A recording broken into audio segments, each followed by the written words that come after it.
The 2023 NBA draft has come and gone. Here are some of my thoughts and first impressions after last night's draft. Number 1, the San Antonio Spurs are big winners from yesterday. And it's for the reason that everybody knows. They got Victor Wembanyama, the best prospect since LeBron James, franchise-altering pick right there. And there's been so much said about him that I don't really have that much more to add, other than the Spurs absolutely lucked out and are going to be set for the next 20 years, I'm sure. Next, you had the debate between whether to pick Scoot Henderson or Brandon Miller at 2 for the Charlotte Hornets. And this went back and forth a lot. There were tweets from Shams and Woj going back and forth. The betting odds were going back and forth, and no one really knew who they were going to pick until the last minute when the Hornets chose to pick Brandon Miller. Now personally, I have a little bit of a hard time with this pick. I prefer Scoot over Brandon Miller. I think he is the better player and the better prospect, and so I would have picked Scoot there. I still like Brandon Miller as a prospect. I just wouldn't have picked him at number 2. So the Hornets pick Miller at 2, and then the Trailblazers pick Scoot at 3, and that creates an interesting situation in Portland that I'll get to in a minute. But one of the reasons that people have kind of dogged on Scoot a little bit is because of his height.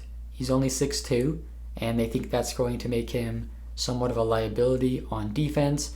They've also talked about how he hasn't quite developed an outside shot yet, and so that's going to be a limitation for him. But I think for me, the thing that tells me that he's going to be great is his mentality and just the way he carries himself.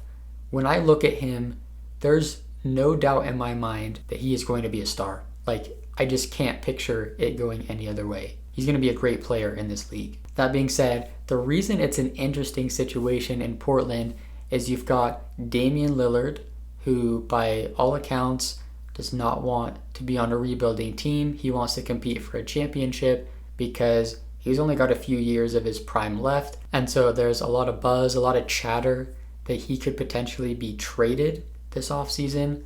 Personally, Damian Lillard is one of my favorite players, and I actually really respect the way he approaches the game and the way he approaches life. And it kind of bothers me a little bit when everybody's talking about, oh, he needs to get out of Portland, and why doesn't he just demand a trade and go to a better team so he can compete for a championship? Like, in my opinion, it's his life, it's his career. He can choose what he wants to do. And he likes being in Portland, he likes living there, he likes the organization that he's been with for double-digit seasons. So yes, I would love to see him on a good team, competing for championships, and ultimately win a ring, but only if that's what he wants to do. I'm not going to be the kind of person telling him what to do with his career. And then moving up the board a little bit, this is kind of the range where I thought Cam Whitmore was going to go. I was shocked that he dropped to number 20. There were reports that he had some medical concerns that teams are worried about, but the fact that the Jazz passed on him twice, the Lakers passed on him, the Heat passed on him, the Warriors passed on him. These are some really smart franchises that draft really well.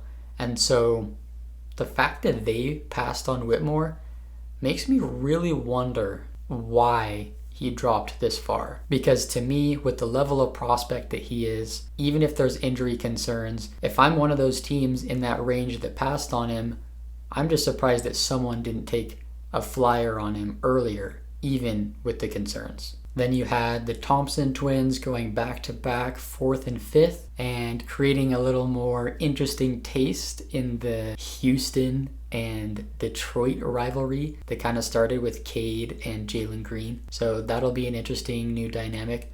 Personally, I'm not as high on the Thompson twins as a lot of people are. I think I need to see them in an NBA situation, playing against NBA players, before I can really judge them, because the Overtime Elite, not the best league. They weren't playing against the best competition. Then after the Thompson twins, you had the Magic drafting Anthony Black. He's another guy where I watched him at Arkansas and I was kind of surprised he went this high.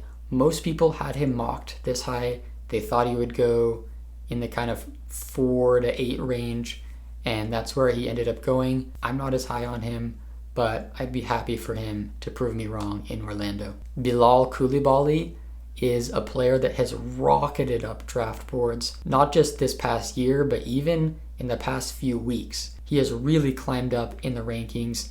I was very surprised to see him go number 7, and lots of people love him for his potential. So I'm curious to see how he ends up turning out in Washington. Then moving on a little bit, we got to the 9th pick, and I'm a Jazz fan. So I'm watching this all unfold, and Cam Whitmore is available at 9, and I was really hoping they were going to take Whitmore, and they ended up passing on him and taking Taylor Hendricks, and I'm actually happy with that pick still. My number 1 want for the Jazz at 9 was Whitmore, but my number 2 want was Hendricks, and so I was pretty happy that they got him.